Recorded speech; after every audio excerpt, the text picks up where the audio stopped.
I thought, Stephen A., that Taj got a raw deal. I did not think he should have been ejected on the play. I think you and I have agreed over the last couple of years the NBA has gone a little overboard. The new NBA, the slightest indiscretion, what we used to call playoff foul that pushed the envelope was a little bit over the edge. Boom, it's either an ejection or it's one of those flagrant ones. And I don't love it because Dellavedo started it with the leg lock.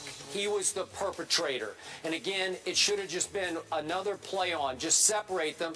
But it appeared at first glance like Taj was kicking him when, in fact, he was trying to kick free of him, which he is well within the rules to do.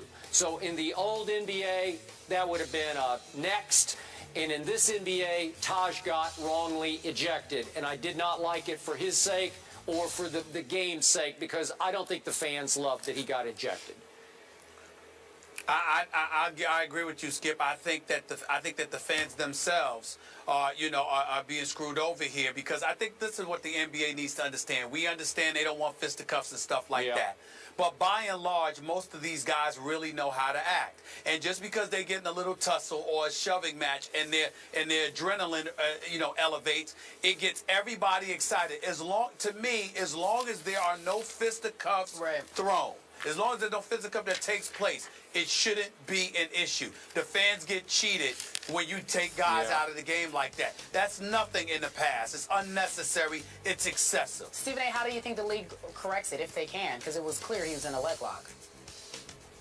I think the league should just adopt a mentality that as long as no punches are thrown and people aren't fighting, then you know what? Just because a little tussle takes place and folks have to be restrained, that's not a big deal. That gets us all heightened because we realize how much they care and how hard they're competing, and it gives us the impression that we're getting our money's worth, especially with guys sitting out games during the regular season. I mean, the least you can do is just let them play once playoff time comes. Yeah, it's ridiculous. That leg lock reminded me of all the headlocks that Floyd put on Manny during that fight. You can't leave it just out of bounds. You just got to add one more just before we get out of here, just in case. Just in case. He just lost. He doesn't have time to respond. In case Floyd's watching, just let him know. Okay, we're done. We'll be back tomorrow, 10 a.m. Eastern on ESPN2. Have a good one. Good game last night. LeBron James recorded his 9th career postseason game with at least 35 points, 10 rebounds, and 5 assists. Only Elgin Baylor has more. Cleveland's 106-101 win has the team leading the series 3-2 as it heads back to Chicago for Game 6. LeBron James on the win. We know it's going to be some games where it's going to be physical. And for me, my message to my guys, just play basketball. I think we had a crack at it. We just didn't execute right. And we had a couple of chances to tie it, and we just didn't knock the shot down. Physically, it's still, still have to get better, but it's just about being in the right spots and trying to be efficient for Bron and my teammates. Trying to take as much pressure off of him. I just commend him for putting us on his back and us, feeding off his energy and his drives. All right, so Kyrie also looking better in that game, healthy perhaps, even from the game. Well, my biggest takeaway is the fact that Kyrie Irving wasn't down. He dropped 25 points last night. He shot like 9 of 16 from the field. He was effective. I'm just looking at his minutes right now. He played 39 minutes. 39 minutes. And that's a very, very big deal. We know the right foot, the left knee, that's been problematic for him. They diagnosed him with tendonitis. Nevertheless, he was able to go out there on the court last night. He outplayed Derrick Rose. Derrick Rose has about 16 points, but wasn't nearly as effective as he needed to be. Jimmy Butler really, really showed up. Even though LeBron dropped 38 and 12, he's LeBron. When he's in that kind of attack mode, there's little to nothing that anybody can do because he's the best player in the world. He's just too big, too strong, too much of a locomotive. But Jimmy Butler clearly held his own, had about 29 points, shot about 50% from the field, really, really played well, but didn't have much help from their bench. They didn't get a lot, especially from Mirotic, they were minus 23 when he was on the floor. So he was definitely a liability. But my biggest takeaway, Skip, from the game is the fact that Kyrie is still capable of doing what he did last night. Because if Kyrie Irving can do that, then obviously the Cleveland Cavaliers still have a shot at making some noise the rest of this postseason. Without him, it's all on LeBron James' shoulders, and there's nothing that he's going to be able to do. There's only but so much he can be able to do, rather. And I think you need Kyrie. So Kyrie playing the way that he played, and more importantly, being able to give you those minutes on the court last night was a huge, huge plus. I think that what we saw from Chicago, a Game 7 seems destined for this series, even though it's entirely possible that the way Chicago struggles to score the basketball, that they could lose Game 6. But I'm predicting they'll probably win Game 6, and there will be a Game 7 like I predicted before this series even began.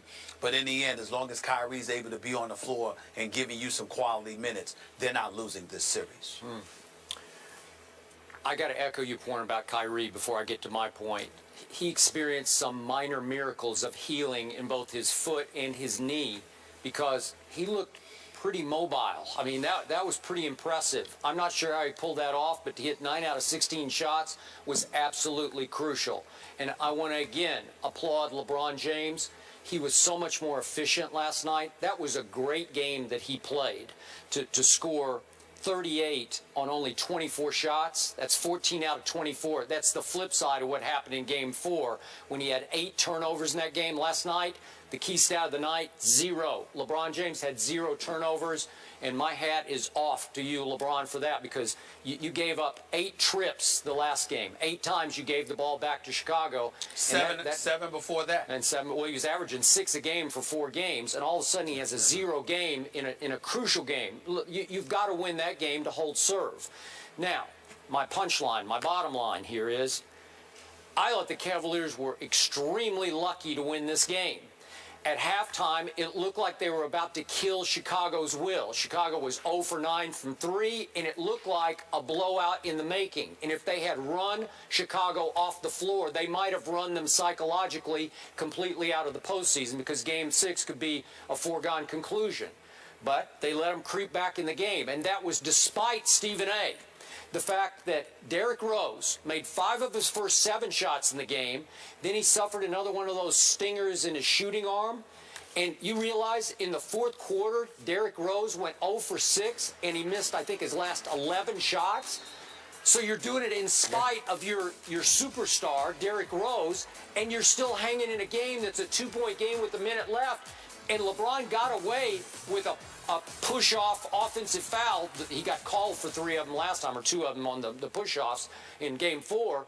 But he should have been called for the foul on Dunleavy, and then LeBron did make up for it, or helped make up for it, by going the length of the court for the chase-down block on Derrick Rose.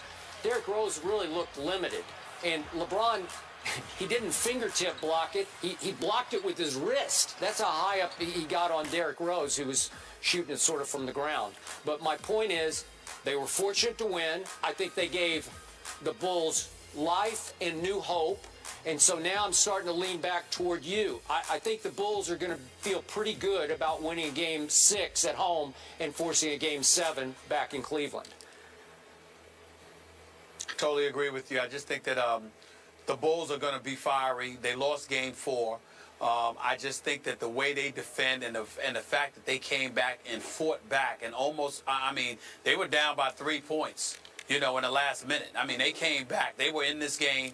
They fought and fought and fought, and they just didn't have enough at the very, very end. I think they will on their home turf in the Game 6. I think that Cleveland, as Chicago puts its foot on the gas, I think that Cleveland will step back and try to conserve itself a little bit, or preserve themselves for Game 7 because of Kyrie. If Kyrie were 100%, they'd probably put the nail in the coffin in a Game 6. But because that's not the case, I think they'll try early on. But as the fight becomes that much more of an uphill battle, I think they will concede there's a Game 7 that we have to be concerned about, and they'll let their foot off the gas, and Chicago will preserve themselves and be ready for Game 7. All right, ladies and gentlemen, we're moving on. We're talking about the Pelicans. They make the postseason for the first time since 2011, but then they fire their head coach. What in the world went wrong there? We're discussing that after the break. First take, just getting started. Back in a moment.